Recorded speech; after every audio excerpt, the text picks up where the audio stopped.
কোরবানি ঈদ ঘিরে পশু কেনাবেচা, চামড়া পরিবহন, পশুর খাদ্য, লবণ, দা বটি, হাট ইজারা, রেমিটেন্স সহ নানা খাতে আর্থিক লেনদেন বেড়েছে, যা দেশের অর্থনীতি চাকায় আরও গতি সঞ্চার করেছে। এবছর কোরবানির অর্থনীতি 1 লাখ কোটি টাকা ছাড়িয়ে যাবে বলে আশা করছেন সংশ্লিষ্টরা।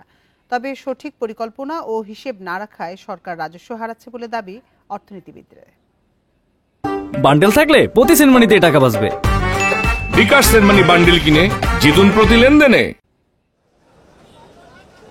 ঈদুল আজহাকে কেন্দ্র করে কোরবানির আগে উপরে দেশে হাজার হাজার কোটি টাকার লেনদেন হয়, যা অর্থনীতিতে অনেক বড় ভূমিকা রাখে। এতে সমৃদ্ধ হয় দেশের জিডিপিও। এবছর প্রায় 1.25 কোটি পশু কোরবানির লক্ষ্য ঠিক করেছে প্রাণী সম্পদ অধিদপ্তর। গত বছরও কোরবানি হয়েছে 1 কোটি 4 লাখ পশু, যার বেচাকেনায় লেনদেন হয় 69,000 কোটি টাকার বেশি। এখন গরুর আমদানি প্রচুর আছে, এখন দেখা যাক বাজার অনুযায়ী কি দাম বিক্রি করা যায়। বড় গরুর চাহিদাও আছে, আবার মাঝারি গরুর চাহিদাও অনেক বেশি দেখা যাচ্ছে। সরকারি নিয়ম অনুযায়ী প্রতিটি গরু, মহিষ, দুম্বা বা ছাগল ও উটের জন্য বিক্রয় মূল্যের 5% হারের রাজস্ব দিতে হয়, যার থেকে এবার সরকারের প্রায় 60 কোটি টাকার রাজস্ব আদায়ের সম্ভাবনা রয়েছে। প্রতিবছর শুধু ঈদুল আজহাতেই সংগৃহীত হয় মোট চামড়ার প্রায় 60%।